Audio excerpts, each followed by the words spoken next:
I've given your college savings to your brother. He needs a car for his new job, my father said. For a second, I don't say anything. I just sat there, the phone pressed to my ear, wondering if I heard him wrong. What? I ask, barely above a whisper. I said, my dad repeats slowly and casually, your brother needs a car, so I used your college money. My heart skips a beat, then pounds twice as hard.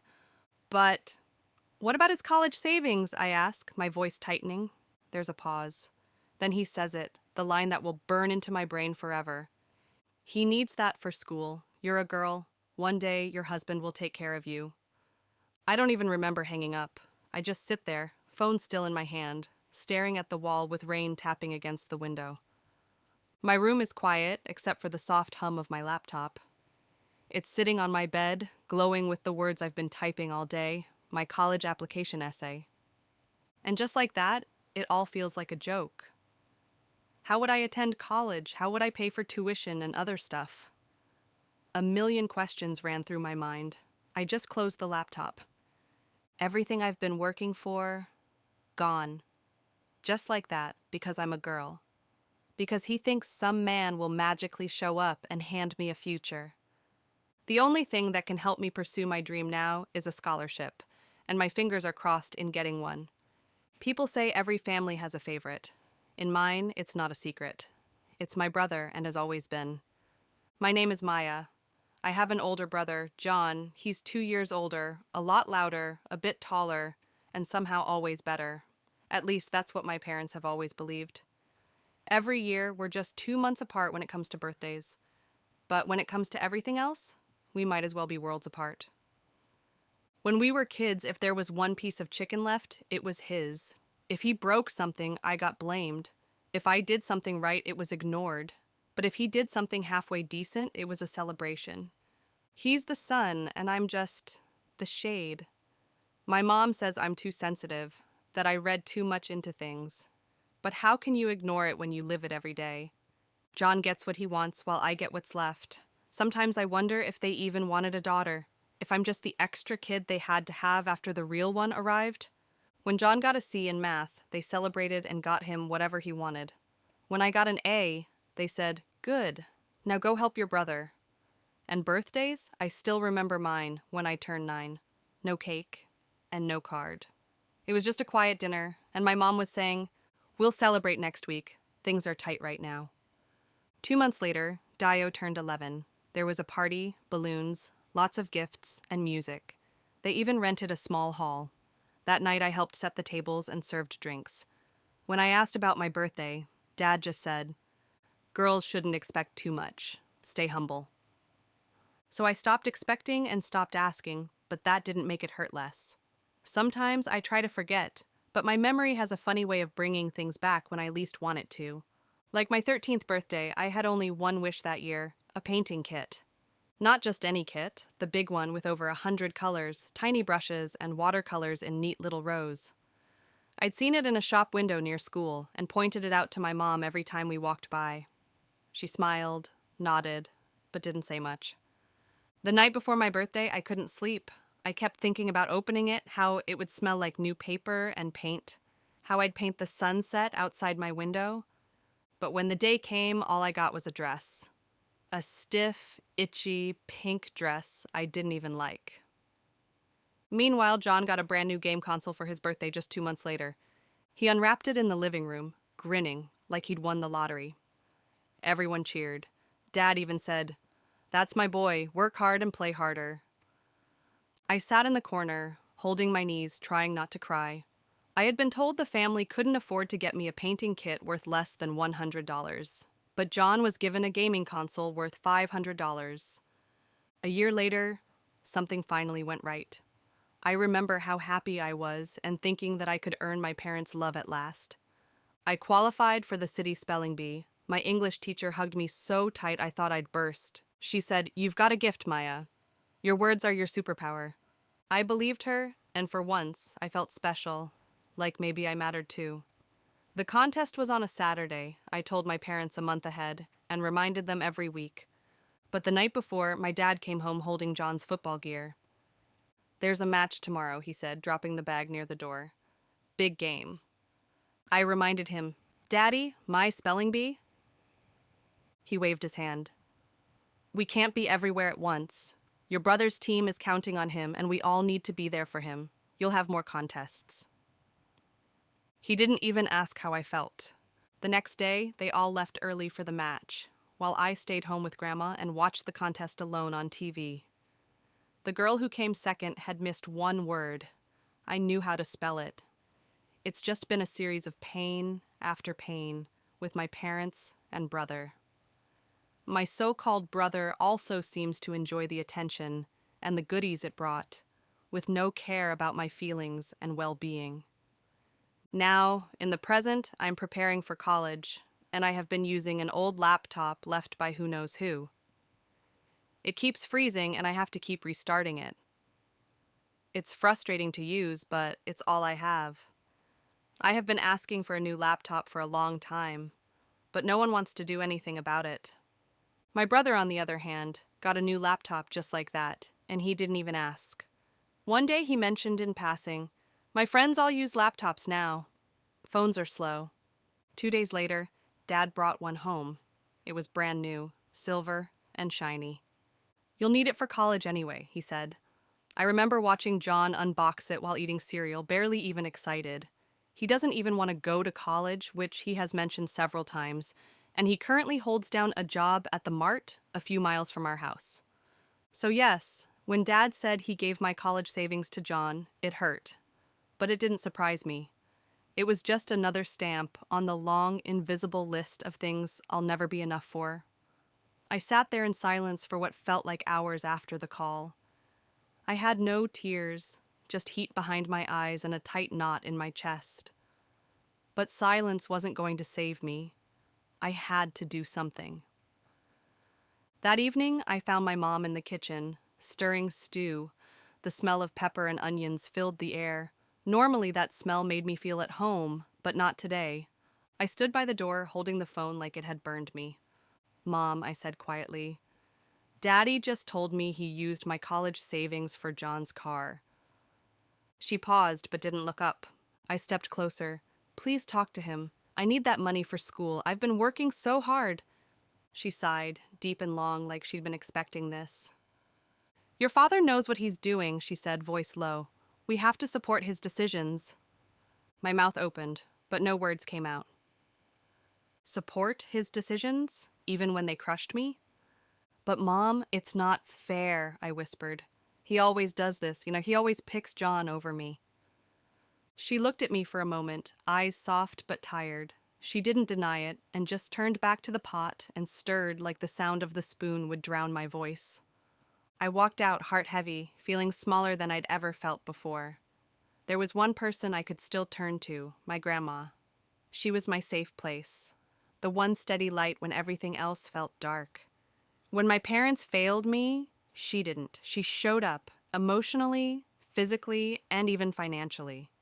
I made my way to Grandma's house to see if she could speak to my father. Her place smelled like fresh bread and old books. It was the only place that felt warm, even when it rained. She opened the door before I even knocked. "My baby girl," she said, pulling me into a hug. "I could feel something was wrong," she said. I didn't hold back. I told her everything that transpired during the call and my mum's decision to allow my father's choice of action to take course. She sat with me on the couch, hands wrapped around mine. "Your father," she said quietly, "has always been stubborn. But this is too much." "Will you talk to him?" I asked, my voice breaking. "Please." She nodded. "Of course I will. He might be my son, but he's not always right." I felt a small bit of hope light up inside me. She poured me tea and let me rest my head on her lap like I used to when I was little. The next day, my father stormed into my room as early as 6 a.m., without knocking. He had this stern look on his face. With a sharp voice, he said, "Maya, I told you about the college savings out of respect, not to start a fight." I said nothing and just listened. He continued, "You're lucky I even told you at all. This isn't your decision, but rather mine. I decide how to spend my hard-earned money. So, if I choose to give your share to your brother, it is still my money, and stop reporting me to people. They won't help you. I stared at the wall, hoping maybe he'd come back and say he was wrong. He didn't. The tears came finally, hot and fast, but I didn't wipe them away. I let them fall. And then, somewhere between the crying and the silence that followed, something changed. I sat up, wiped my face, and clenched my fists. No more begging. I didn't know how, but I was going to fight back. This wasn't the end, but rather just the beginning. A few months down the line, and in one afternoon, I sat in the library, my head buried in a pile of textbooks. I'd been there for hours, the words all blurring together. My phone vibrated on the table. I didn't look at it. I couldn't afford any distractions. But then it buzzed again and again. I glanced at the screen and saw the subject line. Congratulations. Your scholarship application has been approved. I froze. My heart skipped a beat. Was this real? My hand shook as I opened the email. It was full ride. My hands shook harder now, but it wasn't from excitement. It was from something else, something sharper. I stared at the screen, rereading the words. I could almost hear my dad's voice, so certain, so dismissive. You're a girl. You'll get married and be taken care of. I laughed softly to myself. I wasn't going to be anyone's charity. I was going to rise so high they'd choke on their regrets. The quiet rage inside me felt like fuel, burning through my thoughts. My brother's new car, the new laptop, my father's favoritism, all of it was there, pushing me forward. Soon, I was leaving the house and moving to my college dorm. They couldn't even be happy for me, but rather found something John did to celebrate. I didn't mind as I saw college as a break from their shackles. Over the next few months, I lived in a haze of books, part-time jobs, and exhaustion. I had no time to think about anything else. The days bled into one another. I stopped answering calls from my family. My phone buzzed with messages, but I ignored them all. I had no space for their drama and no space for their opinions. I started waking up early, pushing myself harder than I ever had before. It was like I was running from something, running away from a version of me that would always be the second choice, always be ignored. At night, after my shifts, I sat with my journal. It was my only friend, my only place where I could say exactly what I wanted to say without anyone telling me I was overreacting. I wrote it down every day. I will make it and I won't forget. I didn't just want to escape. I wanted to thrive.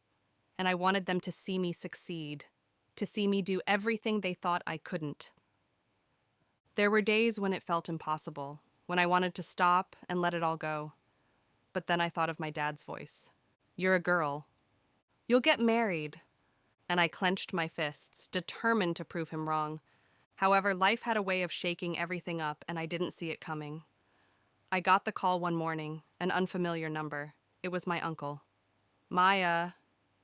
It's Grandma, he said, his voice heavy. She's gone. I felt like the world stopped moving. For a moment, I couldn't breathe.